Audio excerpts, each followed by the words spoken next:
Well, all right, Mr. O'Lally, this one's for you. Now, for those of you that simply don't have the time to keep track of all the leftists destroying our nation, I'd like to introduce you to Katie Wilson, the socialist mayor of Seattle, who has in only 6 months managed to reduce the quality of life in that city demonstrably. So much so that her own constituency is now speaking out against her in public forums. Others shared stories of shootings, stabbings, and employees carrying whistles for their safety, as businesses are paying for private security, claiming police never show up. Because if you spend 10% of your revenue on private security, that's like an extra sales tax. Do you know that almost 25 employees have had to use that whistle?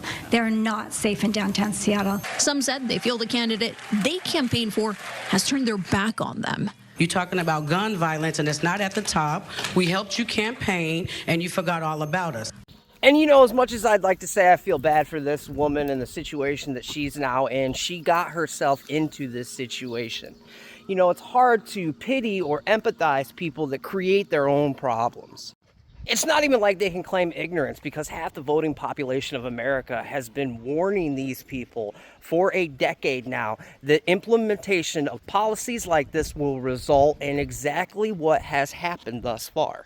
The left spent time saying defund the police for years and years and years, and everyone else was like, that sounds like a really good way to turn cities, towns, states, municipalities, whatever it may be, over to criminality. And here we are with yet another city falling into criminality because they don't want to properly enforce the law. It is the easiest logic to follow. If you stop punishing people for theft, more people will steal. If you stop punishing people for public drug use, more people will use drugs in public. If you stop charging people for damaging property, guess what? More property is going to get damaged. And if you stop properly charging people for assaulting other people, more assaults and eventually murders are going to take place.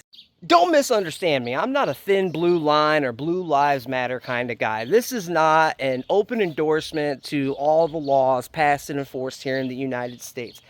The drug war specifically, if you have never been here, if you never heard my thoughts on this, I think that outlawing drugs is antithetical to liberty and has resulted in really nothing good.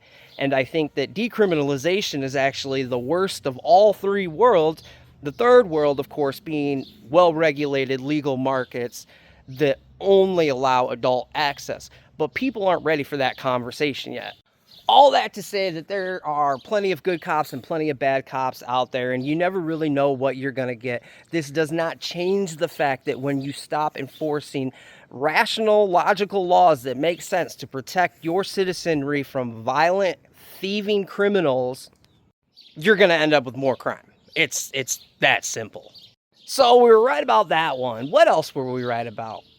Oh, yeah, this one's not specifically on Katie Wilson, but raising the minimum wage. We said this is going to result in higher prices for consumers, and it's going to result in reduced hours, if not termination, due to smaller businesses closing down.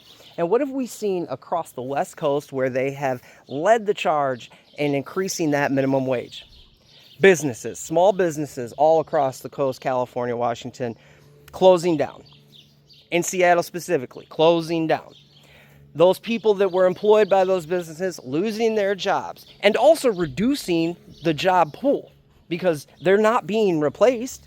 In fact, who is now taking over are the mass corporations that can afford the hit of increased minimum wage. And even in some cases, they're pulling out. And then, of course, there's the whole tax the rich, tax the millionaires and the billionaires and these corporations and da-da-da-da-da. And what did we all say? They're just going to leave. They're just going to uproot and move to another city or another state that is more favorable to their economic situation. And for years and years and years, leftists acted like we were full of it, that we didn't know what we're talking about. But what do we see in Seattle? Well, since Miss Wilson has taken office, Starbucks has now relocated from Seattle to Tennessee, which is just wild to think about because as a kid growing up in the 90s, one of the main things as a Midwesterner that I associated with Seattle, other than rain and Frasier, I think, was, oh no, it wasn't Frasier. Either way, Starbucks was like the thing. It was like, that's Seattle, and Starbucks were intrinsically linked. You couldn't separate them. And now to think, after decades, like 30 years or something, they've decided that it is in their best interest to move all the way across the country, because Miss Wilson has not only made the economic situation for large businesses, corporations, and wealthy people unbearable, she has also very flippantly said, go ahead and kick rocks, basically. Check it out. I think the claims that millionaires are going to leave our state are like super overblown, and if, you know, the ones that leave, like, bye. You know, I really hope she keeps that Regina George mean girl energy when she realizes that she can't fund the social programs she promised because she drove her tax base out. But it's not as if it's just Starbucks that's leaving. Take a look at this. Concerns. An Association of Washington Business survey revealed 55% of state employers have considered relocating their personal residence out of state.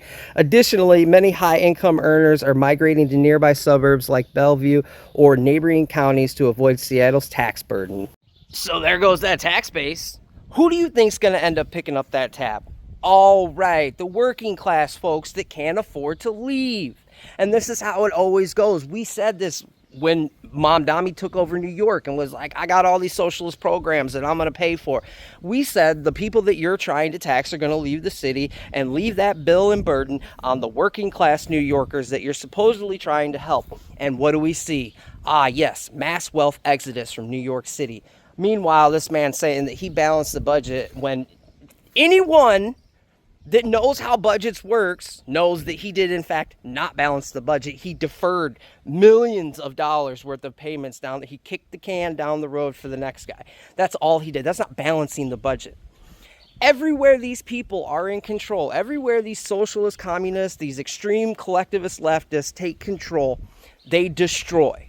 Mom Dami is currently destroying New York. Wilson is currently destroying Seattle.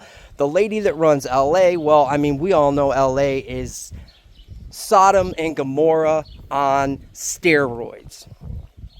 And none of it's getting better. They just keep blaming, oh, it was this person's fault and this person's fault and the rich people's fault. It's never their policy that is the fault.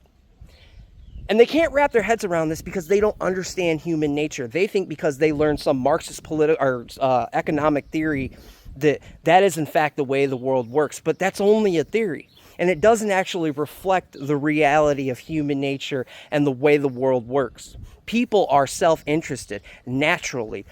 Essentially, everything on Earth is self-interested except for maybe, you know, like worker bees or drone ants, things like that.